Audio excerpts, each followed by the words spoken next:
All right, guys, welcome back. Tonight we will be doing not that packet. Hold on, that's the wrong packet. We already did part one. Where's part two?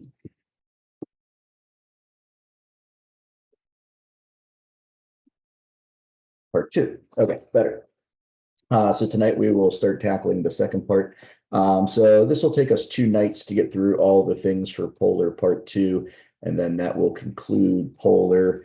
And then just for some timing things, so you guys know, the last unit after this, so tonight and Sunday will be Polar. Also, both nights going to spend about 20 minutes hitting volume, just because I want to make sure that I touched base with you on it, it's just how I am, even though I know it was taught to you quite well by Mr. Nickley, but I will just touch on that tonight and Sunday as well. And then after that, I think by my count, we have time for either 11 or 12 sessions. And then that's when we're going to be diving into the last unit of sequence and series. Realistically, I think we can cover that in 7 or 8 sessions, should leave 2 or 3 for review. And as we get into the last couple weeks, I'm going to assign a whole bunch of stuff to you guys. Obviously, it's not graded, but I will assign all kinds of opportunities for you guys. I'm going to try to get you stuff where you can do work and have answer keys available so you can sit down, do problems. I'll get you some videos from College Board, this and that, so that you have some time for BC review. Okay. Okay. So volume.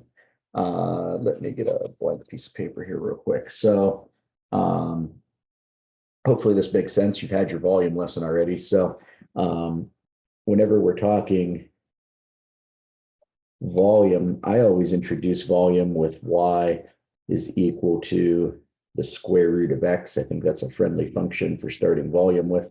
So if we draw that out, and then let's just say that we do it on 0 to 4. So the square root function looks like that, right? So when we're graphing that, we would stop at 4. And then let's say that we're going to look for the volume. And then the key to this is you always want to know over which axes are we rotating this on. So we're going to say for right now that we want to do this over the x-axis. So whenever you want to rotate it, I always tell people, just draw a mirrored image over the axis that you're rotating over. So here, what would this be? This is 4, 2. So that tells me that I could go 2 units down and draw a mirrored image. And then what this becomes is a 3-dimensional image. Okay. And so now we have a visual on this. And the key to this is I always explain this as when you're doing volume, think of a loaf of bread. That's always my story whenever I teach this. And if you picture a loaf of bread, what do you see? It's a whole bunch of slices, right? And if you put all the slices together, it makes up a loaf of bread. That's what this is going to be. Obviously, this isn't quite in the shape of a loaf of bread, but it's the same idea. So what we do is we're going to say that that is one of my pieces of bread. And if I can find the area of this piece of bread, then the question becomes, well, how many pieces of bread are in this loaf? And the answer is infinite pieces. So what represents infinite pieces? Like a loaf of bread you're used to is like 16 pieces, and this loaf of bread, there's 1,000,000 pieces. So you use an integral to represent the 1,000,000 pieces of bread.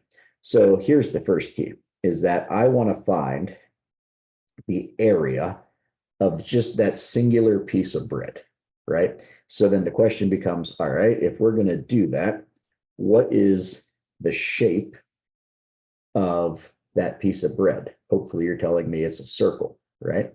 So what's the area of a circle? The area of a circle is pi r squared. And now the whole key to this is understanding how to find r. And you'll see I'm zooming in here so that we can see this. Let me draw a new piece of bread. It's the one that I haven't shaded over yet. Okay, there's a new piece of bread. And to find r, let's draw that in blue. Okay, that marker's a little thick. That didn't work out well. R is just from the x-axis to the top of the function. So what we need to understand is, let's look at this one right here. If I wanted to do that radius right at 4, we know that. At 4, hopefully it makes sense to you to say the radius is 2. At 1.326 or whatever, I don't know what the radius is, but what we need to make the jump on is that it's the same thing as the function value. In other words, if I plug 4 into the function, that's my radius, it's 2. If I plug 0.1 into the function, whatever that is the radius of that piece of bread. So the radius is the function value. Okay. And now this piece of bread is called a cross section. That's the mathematical name for it. I call it a piece of bread until we understand what we're talking about. But the piece of bread is called a cross section. And what we're going to do is we're going to integrate. So when I say volume, I have all my goofy formulas. My volume formula is equal to the integral of the AOCS, area of cross section. Whenever you're thinking volume, hang on, someone said something in chat. What'd you say, Taylor? Volume is the integral of R of X with respect to R. We pull pi off. Yes. Now, the only thing, Taylor, to what your point was, it's only going to involve pi if the cross sections are circular, because they get some goofball problems where those, I don't even know how to draw some of them, truthfully. They're like the cross sections are squares, and you're like, I don't even know what that means, but sure. And so some of these are like, I don't even know how to draw them. But if it's not circular, then you're not going to involve pi in it. So that's why I go with this for a home base formula. And then the question you ask yourself is, how do I find the area of the cross section? And if you can find the area of the cross section, then you integrate it and off you go. So in this case, the area of the cross section is pi function squared. So volume is equal to pi function squared. And now exactly what Taylor just said in chat. In this case, pi is a constant. We'll take that out front. So I'm going to just rip that right away, and we're going to throw that out front. And now we're going to say, okay, what is the function? Volume is equal to pi. The function is radical x squared. And where is this going from? From 0 to 4. And now, as long as that makes sense, you should be home free. I'm not going to even bother finishing this problem. You guys are in BC. You've been in calc all year. You can figure that out. You square that. That's going to be x. If you integrate x, you got x squared over 2. Put some bounds, do some math, you'll get an answer. But the whole key is setting up that integral. So when you're doing this, its volume is equal to area of the cross section integrated from A to B. Okay, does anybody have any questions on what we just said? Okay, now I want to do the same exact problem, but instead of rotating it across the X, we're going to rotate it across the Y. So now we're going to do the same exact question. Y equals the square root of X from 0 to 4. But now the whole key is going to be volume when rotated across the Y. Okay, so now when we go to figure out what's going on, here's our same graph. It's from 0 to 4, but now we're rotating it this way, right? All right, so we're still thinking about slices of bread, but there's a couple rules that come into play. And the first one is, if you're rotating this across the Y, you have to solve the function out for the other letter.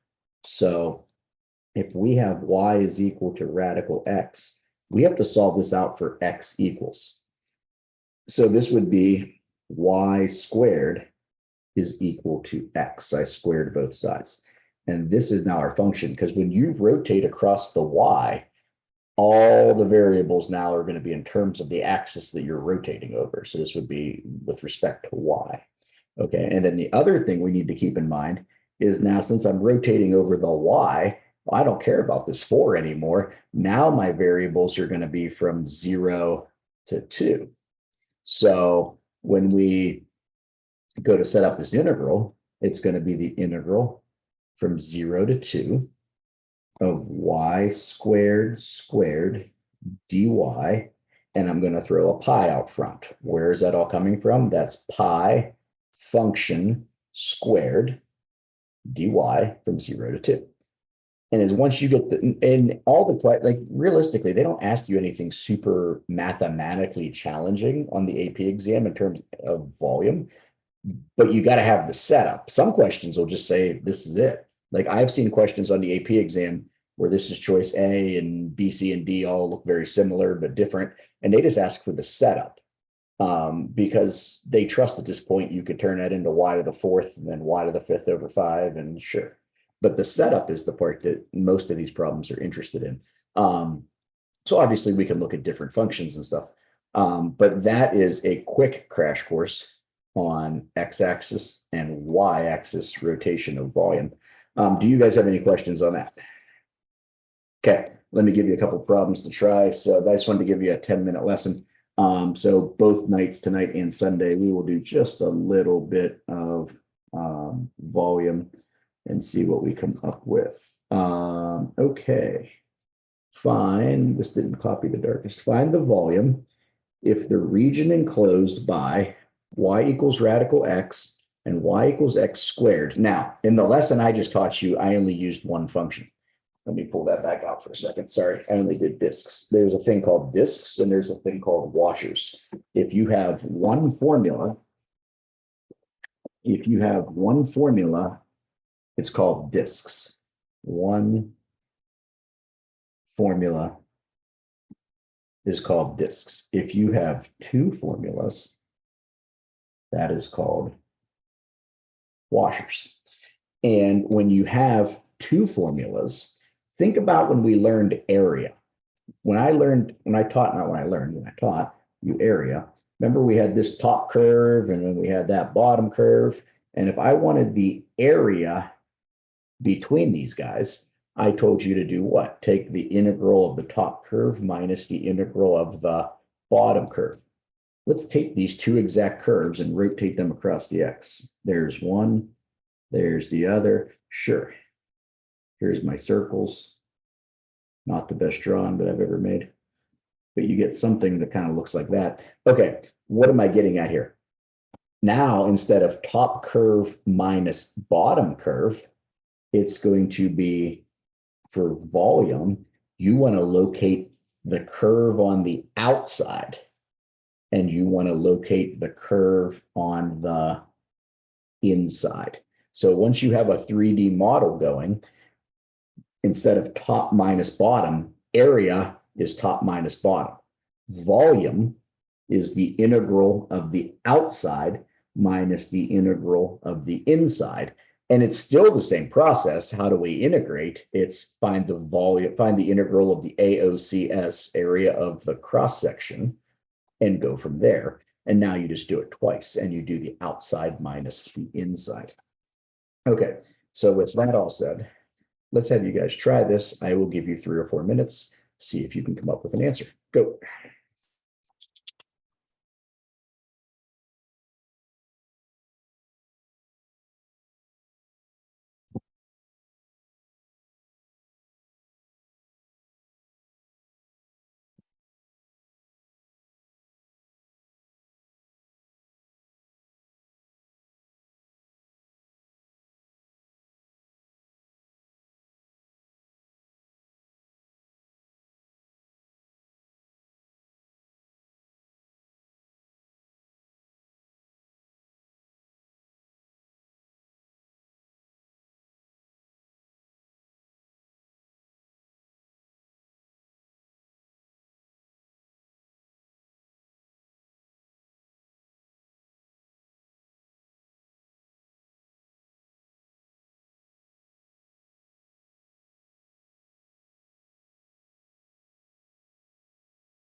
Anybody got an answer they want to share before I throw mine out there?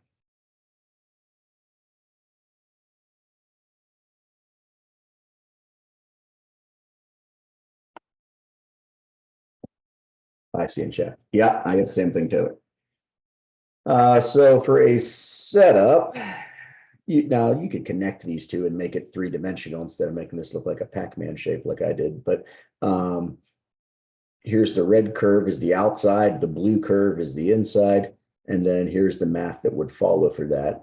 So it's optional to make one integral out of it. I like it. It makes it easier for me. You could treat this as two different universes and combine them at the end. However your brain works is fine. But this should wind around to an answer of 3 pi over 10. Um, Question in chat, why were the bounds 0 and 1? Okay, so the first thing we have to locate here is that they did not provide us with bounds. In some questions, it'll just say, hey, here they are. And if that's the case, great. If they do not provide you with bounds, the only thing you can do is figure out where they intersect.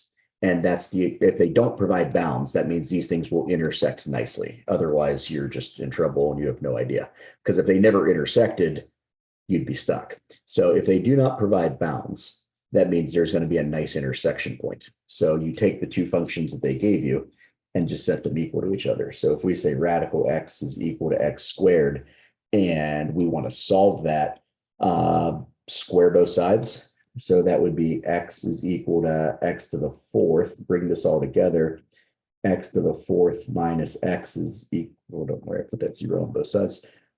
Factor out an x, and then that gives me x to the third minus 1. And if you set these both equal to 0, that's x is equal to 0, and then x to the third is equal to 1. Cube root both sides, x is equal to 1. So we're coming up with 0 and 1. And that's where we would get 0 and 1 here. Okay. So if they do not provide bounds, set them equal. Okay. Let's try one more, and then we will stop for volume, and then we're going to hop into polar. Okay, so find the volume. Sorry, this is kind of late. The copier didn't work too well here. Find the volume if we've got the same, is it the same two functions? Yeah, okay, so same two functions. Okay, now this is going to be probably on the AP exam in free response, this specific kind of question, where they rotate it around some bizarre line, and it's not the X or it's not the Y axis. They just pick some random horizontal line. They love this question. It's on like every year, every test, and they pick some random horizontal line. Okay, so start by making a picture of this. And we want to rotate it across the horizontal line y equals 2. Okay, so let me show you my picture. And well, let me, before I cheat and show you, you take 60 seconds. Try to make a visual of just what this looks like. We want to rotate this over y equals 2. Don't do any math yet, no integrals, no nothing, but set this up and try to make a visual. And then let's compare pictures in a minute.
Okay, so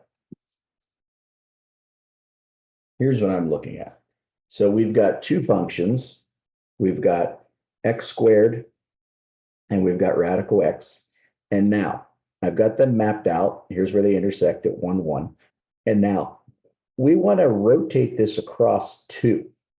So the first thing you want to do is draw the new axes that you're going to rotate over. Instead of rotating over the x-axis, we're going to rotate and treat this as our axis. So if this is my axis, this is now 2 units up. So I go 2 units up the other way. That would make this 4.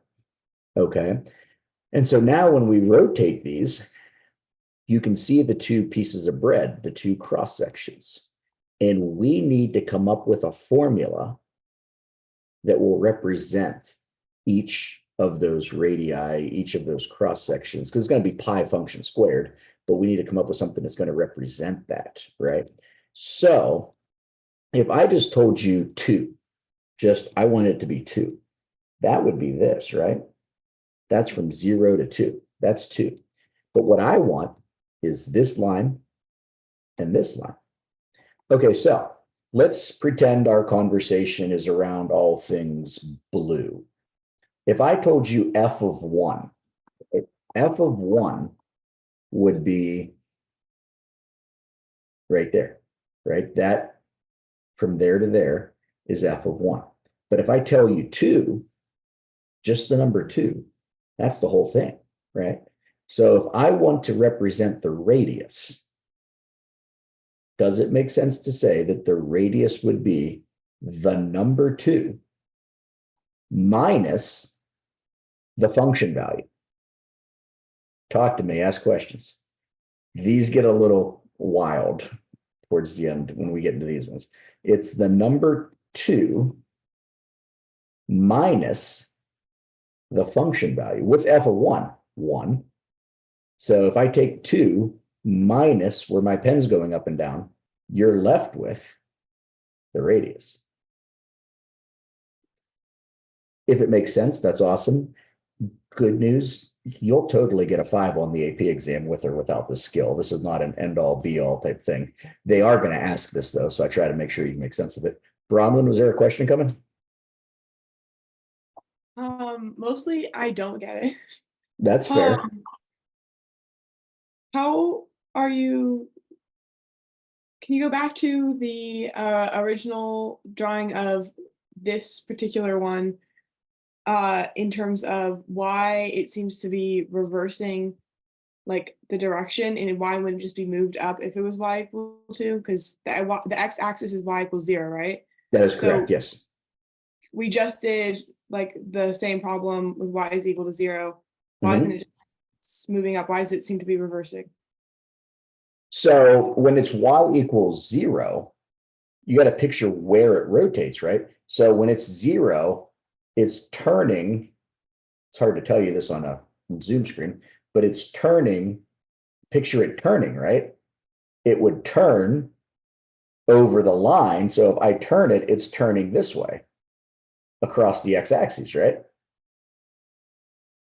But if I'm going to rotate it across y equals 2, I'm no longer turning this way. I'm turning the other way. My wrist doesn't rotate that far, but you'd be going that way. Does that make sense? Think about the number you're rotating over. If I say I'm going to rotate these two functions across the x-axis, that means we're going to both take both of these and go that way. But if I want to rotate around the number 2, that's exactly what you just described, where it's turning it upside down. It's going the other way. Because now the axis that we're rotating over is above the function, whereas before it was below. Okay, that actually does make sense. Thank Does that you. make sense? Yeah. So the idea is in your head, you now treat whatever the axis is. There's always something that we rotate over. Whatever that thing is the central part that controls everything that's happening. So if it's just the x, nice. Okay, we can do that. But if it's some horizontal line, and I'm just telling you, like every AP exam that they've ever written, for some reason, they love this question. So you got to locate the line they want you to rotate over. And then that is what you now treat as your x-axis. But in this case, now 2 is above your function, so we head up. Okay, so then once you do that, it's the same question. It's how do I get the radius of these two pieces of bread? And you say, okay, well, here's the number 2. If you just told me, find the number 2, that's this whole line. And then the function value is the piece we don't want. So the radius for both of these is 2 minus the function value. Same thing for red, 2 minus the function value. And for this question, apparently when I gave it, I told the kids to set up, but don't evaluate. So that's what it was wherever I stole this question from. So there's your setup. And then if you had to, you can do the math, but. Okay, questions, comments, thoughts? Hold on, I just saw something in chat. I wasn't paying attention. The way I've done it is to shift the function so it's distance from you. So, Mr. Baker, Yeah, what are you saying? Say it again. well, I was just saying, I missed the lecture when we did this in class, so I sort of found my own way. Okay. The way I had been doing this was literally transforming the function so that I moved the actual function down around to the x-axis to rotate it. So like if the axis was 2 and I had like a parabolic function that where like the vertex is like 2, like the vertex is at like 0, so the vertex is the radius of 2 away from the target line. I'd just shift the function down 2 units so that the vertex is that the same distance away from the origin. And then rotate that around the x. And then I'd rotate it. Yeah, Does that work? Did your answer check out mathematically? Yeah. I'd have to do the math to check that out. I think that would work. I'll try this way anyway. I think this might work better. Yeah, I mean, I think conceptually what you're saying it would work, but I'm alarmed. I don't know if mathematically that would check out because you have to have 2 minus x squared squared and 2 minus this squared in order to come up with the correct answer. I'll switch to this. Yeah, I would. My recommendation would be to switch to this. Yeah. Okay. Okay. Thank you. Okay. So that's just some A/B stuff. They do ask a reasonable amount of volume that I wanted to make sure we spend a little bit of time on it. Sunday, we will do the same. I've got some free response in here for volume. We'll hit that on Sunday, but okay, we need to get into the last piece of polar, and that is called polar area. And the idea is that we want to integrate the area of a sector. Do you guys remember that at all from any other previous classes? The area of a sector. Now, if you are interested in where this formula comes from, I'm happy to show you a little example here at some point. But for right now, just go with it on me. The area of a sector, in other words, like if I have a circle and I just want to know what's the area, basically the sector is if you have a circle, call the sector a piece of pizza. And that's the area of just the slice. That is called the area of a sector. And the formula for that is theta r squared over 2.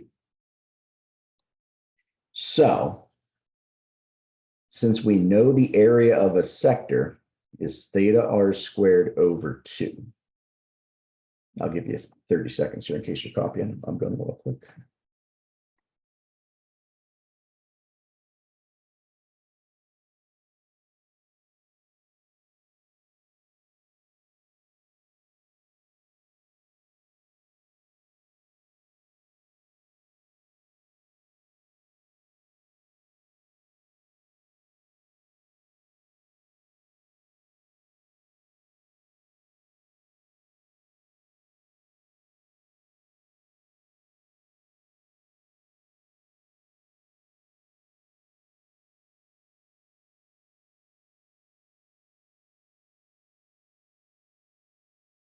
Okay, so the plan here is going to be, which you see off to the side.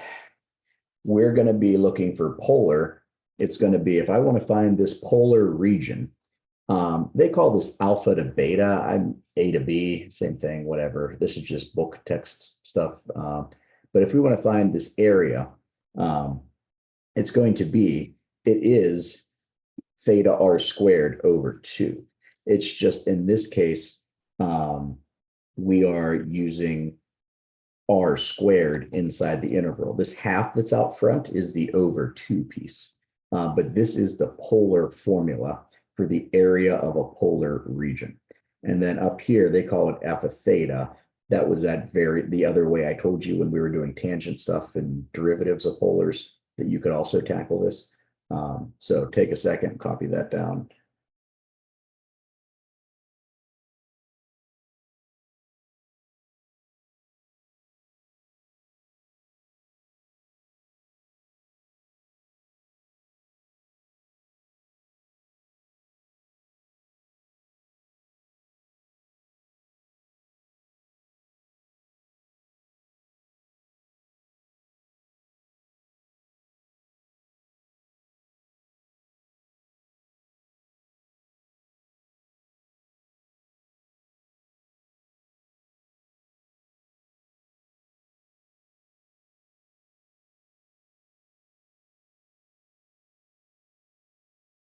Okay. So as we go on here, we are going to be looking at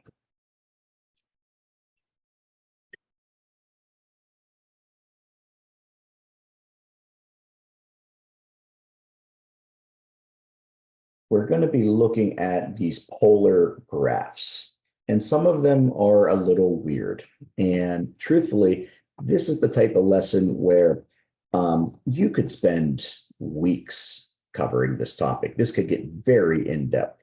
And the truth of the matter is just in BC, and this is not even because we're online. This is just the nature of BC. Like last year, I think I spent maybe 2 days, 3 days on this. You're not going to be able to get enough time in BC to truly go through and see all there is to explore in polar. But we're going to get the highlights down. We're going to get an idea of what we're talking about. We're going to give you enough information that we can figure this out. But there's a lot if you Google that you just don't have time to cover it. So the idea of what you're looking at when you do this is we want to find the area bound by, and then they give you a function. So what we're going to do is if you set r equal to 0, if we say r is the distance value, right?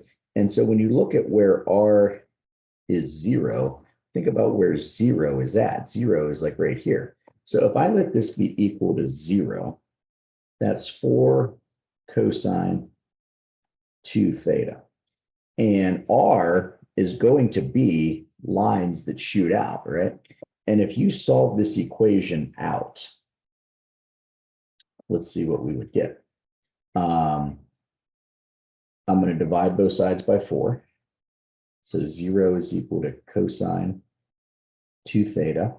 Okay, how do we solve this out? We're solving a trig equation. We should cover up the angle and ask where is cosine equal to 0? You should tell me at pi over 2 and 3 pi over 2. And then I'm going to set that equal to 2 theta. Set it equal to my angle. Divide by 2. So I've got pi over 4, and I've got 3 pi over 4. Okay, now that tells me, based on what I just saw, that at 0, it shoots out to be pi over 4. And sure, I could do the other thing for 3 pi over 4, but I want to use this visual to my advantage. So I'm going to say, oh, well, look what happened here. If I go this way, what is that? That's 0. So now all of a sudden, I can say for certain that if I use the polar area formula from 0 to pi over 4, I can figure out the area of this piece right here. And so what's our polar area formula? Volume is equal to half. I need bounds, but I've got them. And then it's going to be what? R, Volume? I'm sorry, area. I'm still thinking about what we were talking about the first half of class. Area, thank you. I had volume just pinned in my head. So if we want to find the area, you're going to have half, and then we need to do r squared d theta. And what do we know r squared is equal to? This formula said r squared was equal to this right here. So it's going to be 4 cosine 2 theta d theta.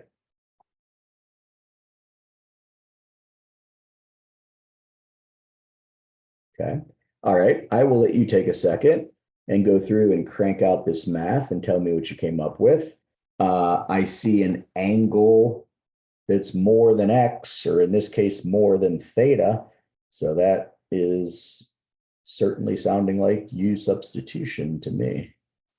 So if you were going to set up a U substitution box, it would be U du d theta, and then go from there and see what you come up with.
Okay, so here's what I've come up with. So here's your U du d theta. Does that check out, guys? Okay. All right, now keep in mind that that is just that top piece there. So we got to see what the question's asking. If the question, these are symmetrical, by the way, these things that you graph in polar, they're symmetrical. So if it only asked you for that piece and it was shaded, cool, we're done. If it asked you for the whole thing, then you would multiply this answer by 4. If it had 2 of these pieces shaded, you double it. Whatever they had, these pieces are all symmetrical. So once you find one piece, you can then just go through and do whatever multiplication you need to answer whatever the said question was. Okay. All right, let's take a look at this. All right, now the big takeaway we should have here is that now you're staring at a blank piece of paper. Whereas up above, I provided you with a graph. So if you are staring at a blank piece of paper, my advice would be we need to figure out what this looks like. And in order to do that, what do we know about polar coordinates? We don't have X and Y anymore. Our stuff is in r comma theta. So we should make a quick r comma theta table. And what we want to do is go down the theta column and then just hit the four corners of the unit circle. So I'm going to go 0 pi over 2 pi, 3 pi over 2, 2 pi. And then let's fill in the box. So if I put in 0 for theta, what do we get? Cosine of 0 is 1. 1 plus 1 is 2. If I put pi over 2 in, cosine of pi over 2 is 0 plus 1 is 1. If I put in pi, that should provide us an answer of 0. If I put in 3 pi over 2, I get 1. If I put in 2 pi, that should be 1 plus 1, which is 2. Okay, so now we're going to attempt to make a graph here. And what do I see? So now we've got r's and thetas. So now I see that r is 2. Remember, this is like x and y. So at 2, I'm at 0. And at 1, I'm at pi over 2. And at 0, I'm at pi. And at, what else do we have here? At 3 pi over 2, we're back to 1. So at 3 pi over 2, we're back to 1. And at 2 pi, we're at 2. Hang on, let me wrap my head around what I just said. Because this shape should go up this way. It's going to curl in, and then we need it to loop back. And it's basically a sideways heart. So let me write this out so that it makes sense.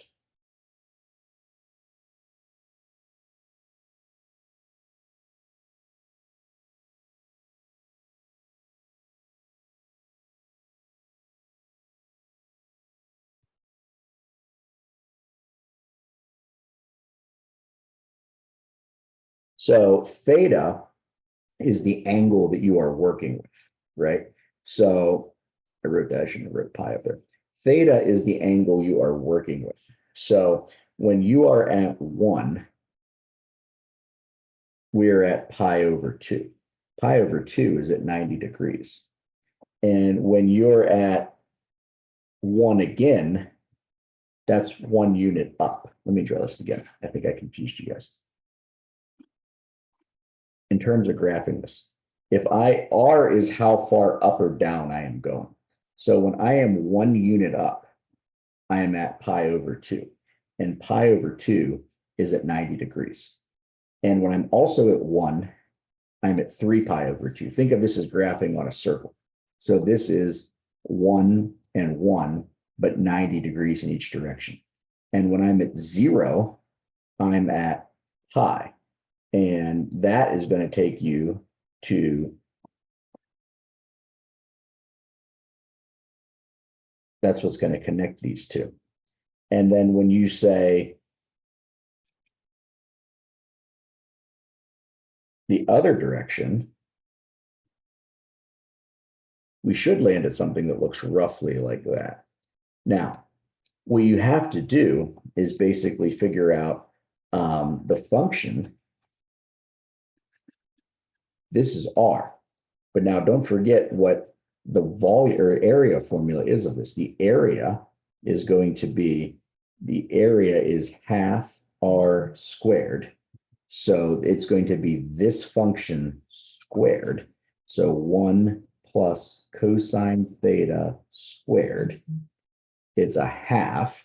And then the other thing we got to figure out is, well, what would this, if I cut this in half, this would be 0, and that would be pi. So my bounds would be 0 and pi. And the good news is this is a calculator question. So all you would have to do is fire that into a calculator and go from there. Okay.